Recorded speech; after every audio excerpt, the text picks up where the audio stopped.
You know, for tools to perform this well, they need to be properly set up and really sharp. And here in the kitchen, the same is true. No tool is more used or more important than the culinary knife. When it comes to getting a knife sharp, though, misconceptions abound. So maybe it's time to separate fact from fiction. A knife steel can sharpen knives. You got it. A knife steel is used to straighten rather than sharpen an edge. Let me show you what I mean. I'm using this piece of foil to represent a knife edge. With use, the edge can become folded over, preventing the knife from cutting properly. The purpose of a knife steel is to straighten this bent edge.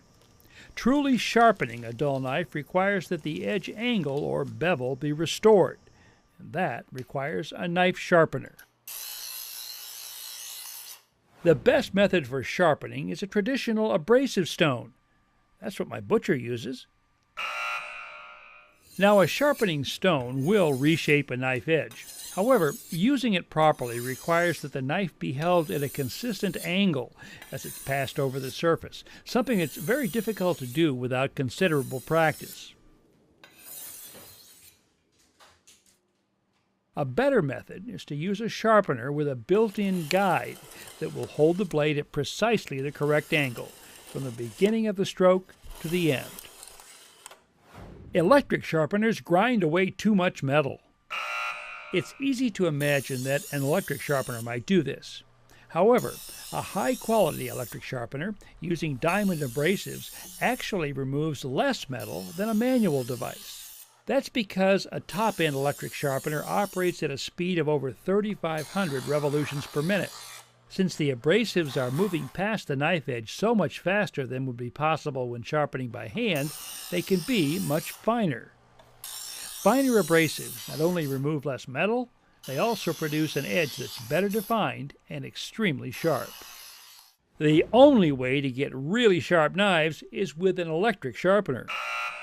Clearly, electric knife sharpeners have many advantages. However, it is possible to get some of the same benefits in lower-priced manual sharpeners. This one, for example, has built-in angle guides and multiple stations for sharpening and honing. Small diamond-coated discs produce a sharp cutting edge quickly without removing excessive metal. When using a manual sharpener like this one, only moderate downward pressure is required. Sharpening an edge and honing an edge are the same thing. Actually, they're two different processes. Good sharpening systems first shape the edge with a coarser abrasive, then polish the edge with finer abrasives in the honing stage. The final stage also introduces a slightly larger angle, resulting in an edge profile that is shaped similar to a Gothic arch. This kind of dual-angle knife edge is stronger and lasts longer. Asian-style knives differ from American or European types. In addition to their different blade shapes, the knives have different edge angles. Asian-style knives are typically made with a 15-degree edge angle, while traditionally, European and American knives have a 20-degree angle. However, things are changing. If you've purchased an American or European-style knife in the last 2 or 3 years, it may have the 15-degree edge found on Asian-style knives. Bottom line, if you have both Asian and European-American styles in your kitchen, you'll want a sharpener that can accommodate both. The bottom of a ceramic cup is a great knife sharpener. While ceramic cups will remove metal from knives, cup bottoms can be overly rough and uneven. So much so that it's possible to actually nick and damage the blade. There is, of course, also the problem of trying to hold the knife at a consistent angle.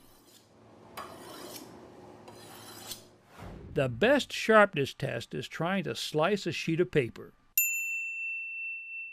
That's right, the acid test for a sharp blade is its ability to slice completely through a piece of paper without shredding or tearing. A blade this sharp will have no trouble cutting cleanly through a ripe tomato with only a couple of strokes. A plastic carving board will dull knives more quickly than a wooden one. Well, it really depends on the plastic. Hard acrylic plastic or glass will take its toll on any blade, dulling it quite quickly. Softer polypropylene or polyethylene boards like this one are much gentler on blades and are considered more hygienic than wood. New or high-quality kitchen knives don't require sharpening. Knives made of the finest steel will hold an edge longer, but even the best knives dull with use, and the initial factory edge only lasts for the first few days or weeks of use. For the remaining 99.9% of a knife's useful life, its edge performance depends entirely on how it's resharpened. Maintaining the initial factory edge is not particularly relevant, especially since modern-day sharpeners can put a better-than-factory edge on every knife. The best way to judge the quality of a knife is by its price. Certainly, price can be an indicator of good quality, but not always. So, how do you tell if a knife is made of good steel and is properly heat-treated or tempered? Take the knife and lightly tap on a hard surface. If it rings like a bell, most likely it's of the proper hardness. If it sounds muffled, it's on the soft side. Also, the blade on good quality knives extends all the way through the handle, creating a steel spine tip to tip. As Ben Franklin said, there was never a good knife made of bad steel. But even a good knife is not of much use unless it's properly sharpened. And that's true.